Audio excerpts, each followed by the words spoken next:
Nice C5. There is no way I'm going to be able to film commentary while I drive this. Holy wow, this is loud. Are you sure it's on? I can't hear anything. So what was done to make a Mazda steering pump work with an LS serpentine belt? Well, the pulley right here was changed. It was sized to equal the same size as the original Mazda one was, offset by the Mazda crank pulley. Okay. Because the Mazda crank pulley is actually larger than an LS, so you can't just use the same size pulley. So I ended up getting a little bit smaller pulley and swapped. This is the original line from the FD. On a rotary, it goes back this way. So I just flipped it around and tweaked it a little bit. So it's a GTO power steering reservoir, and it keeps. Do you know what this pulley came from, or is this something you ordered? It's something I had to order. Okay. Oh, you had got a machine shop make that? I know about that. Same thing with a bracket. It's just a piece of aluminum that's been kind of cut out and holes drilled and then spaced out from the block to set the depth correctly. But as it turns out, it spins at the exact same speed as it did with the rotary. Excellent. Did you make this airbox? Sandberg is the one that does the best kits nowadays. Sandberg does these nice little cowls with his radiator, and then gives you this K&N filter that kind of comes up, and there's the stock hood. So the Henson setup I originally used, Brian Henson being the original swap guy, he used the vertical straight up and down radiator that didn't look as aesthetically pleasing. And I have its electric water pump, so I can, if I'm troubleshooting it, I can just turn the water pump on. Oh, nice. It's got two monster Spall fans, I don't know if you can see them, that really keep the temperature in check. And I have those set up with through the computer to turn on at a set temperature. The gauges, this was a fun exercise. Okay. I didn't want to use the Mazda gauges anymore because they're notorious for the chips burning on the odometer board, and you lose all the backlighting. Oh.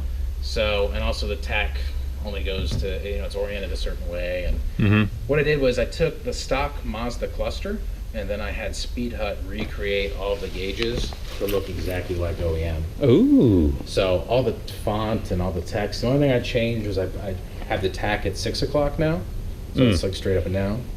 And the speedometer's GPS. Oh, nice. And the original Mazda sensor was just kind of a dumb, analog setup that wasn't really accurate. You had like a window, and then that was good. Oh, for like temperature and stuff? Yeah, Ford did that in the 90s. Yeah, same thing with oil pressure. And you got it. Yeah. Okay. So I did. It's good to know. This has a good quality Calvico oil pressure sender and water temperature sender. But it all looks OEM Mazda. It fits behind the original trim rings.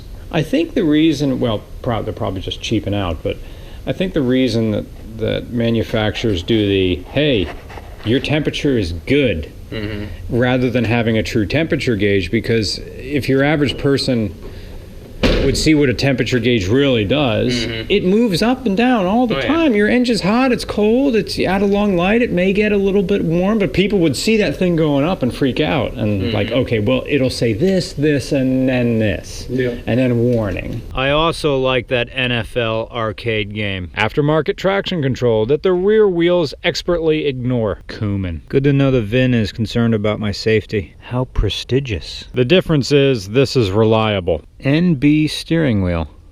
The thing is, you could pull up to any non-car person, open the hood, and they would say, oh, engine, not knowing that anything's different. 2003 was the first documented LS swapped RX-7, and this swap was done in when? 2004. So I guess you want to call this an OG one, like the very first beginnings of this, because I always knew, well, see, LS's started when I was a freshman in high school when the C5 came out. So when I started really learning about cars, instead of just throwing facts that I heard from a guy who knew someone, the LS swapped RX-7 always existed for me. but not knowing that in the grand scheme of recent car culture, this is still a new thing. But my other intake, you don't even see that because the intake is actually right up against the firewall. It's because I'm swapping it over to drive-by-wire that this intake is back on it. Okay. So now you see all that. But it's easier to change spark plugs on this than it is at any other GM product. Everybody uses the Lockhart, unless you found a knockoff one. No, it's Lockhart. There's someone on eBay selling knockoff ones for $12. Yeah. If they hold oil, I don't know. But Bruce is going to buy one and just check. Like right in front of the axle. Okay. But I have a dump there that basically turns it into true dual.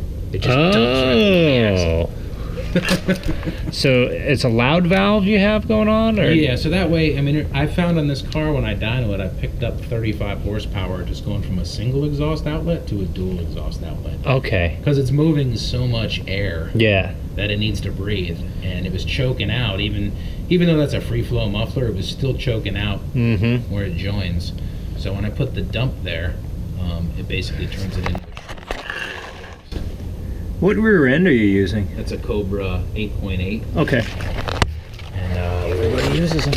Yeah. Drive shaft shop axles, and it's geared with 373s now.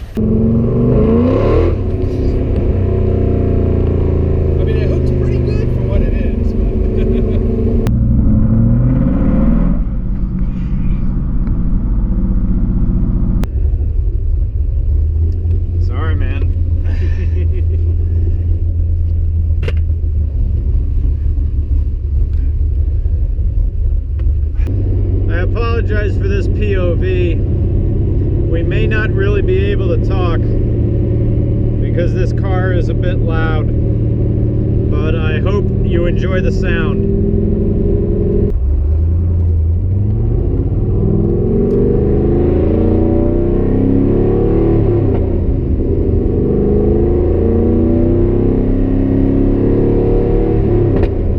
And then I can give it a little here. Should I be in fourth or third? Third. And here we go, we roll onto it.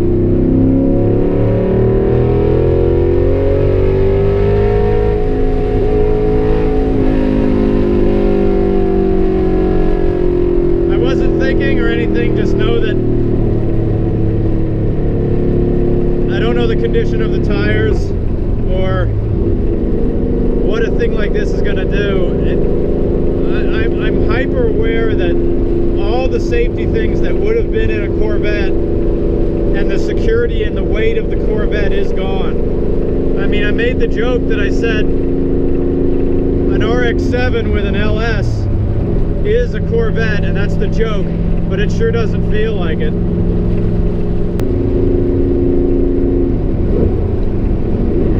Oh, there's the bang. A poorly matched downshift.